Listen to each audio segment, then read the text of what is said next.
So, ఈరోజు మనం noro virus గురించి మాట్లాడదామండి. ఈరోజు నోరో వైరస్ హైదరాబాద్ లొకాలిటీస్‌లో కొద్దిగా ఫ్రీక్వెంట్‌గా వింటున్నాము. ఈ నోరో వైరస్ మనకు షార్ట్ ఫామ్‌లో నోరో వైరస్ అంటాం గానీ, నార్వాక్ వైరస్ అంటారు. ఇది స్టమక్ ఫ్లూ లాగా. మెయిన్‌గా దీని సింప్టమ్స్ ఏంటంటే, మెయిన్‌గా ఫీవర్, లో గ్రేడ్ ఫీవర్ ఉంటుంది. స్టమక్ పెయిన్ ఉంటాయి. లూజ్ మోషన్స్ అయితాయి. వామిటింగ్స్ అయితాయి. బాగా లూజ్ మోషన్స్, వామిటింగ్స్ అయ్యి కొంతమందికి ఫ్రీక్వెంట్‌గా కిడ్నీ ఇష్యూస్ వస్తున్నాయి.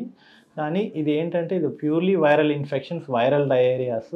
ఇది ప్యూర్‌లీ ఎట్లా ట్రాన్స్మిట్ అయితుందంటే అన్‌కంటామినేటెడ్ ఫుడ్ బాగా కంటామినేషన్, అన్‌హైజీన్ ప్లేసెస్‌లో ఖచ్చితంగా ఇది వైరస్ ప్రొపగేట్ అయితుందండి. ప్లస్ పేషెంట్ ఒకరి నుండి ఒకరికి ఇచ్చే అవకాశం ఉందంటే ఖచ్చితంగా ఉందండి.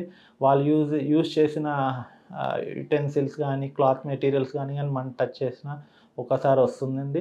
దీన్ని బట్టి దీంట్లో మెయిన్‌గా అన్‌హైజీన్, కంటామినేటెడ్ హ్యాండ్స్ వాళ్ళ నుండి మోషన్స్‌లో నుండి వామిటింగ్ చేసేటప్పుడు ఎయిర్ పార్టికల్స్ కానీ పక్కన మెటీరియల్స్ మీద క్లాతింగ్ మీద పడడం వల్ల కొంతమందికి ట్రాన్స్మిట్ ఫాస్ట్‌గా జరుగుతుంది.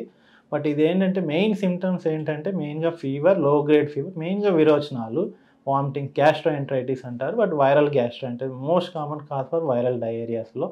ఇది కొద్దిగా జాగ్రత్తగా ఉండాలి. ఎంత జాగ్రత్తగా ఉండాలంటే బాగా వాటర్ హైడ్రేషన్ చేసుకుంటే 3-4 డేస్‌లో అదే సెల్ఫ్ లిమిటింగ్. ప్రత్యేకంగా యాంటీవైరల్స్ ఇవ్వాల్సిన అవసరం లేదు. ఖచ్చితంగా ఇదంతకు అదే సెల్ఫ్ లిమిటింగ్ అయితుంది. సింప్టమాటిక్ ట్రీట్మెంట్ అంటాం. మెయిన్‌గా సింప్టమాటిక్ ట్రీట్మెంట్ అంటే పేషెంట్‌కి లూజ్ మోషన్స్ అయితుంటే డీహైడ్రేట్ కాకుండా బాగా ఓఆర్ఎస్ లిక్విడ్స్ ఇవ్వడం, ప్రీబయోటిక్, ప్రోబయోటిక్ రావడం, యాంటీ మొటిలిటీ అవసరమైతే ఇవ్వడం జరుగుతుంది.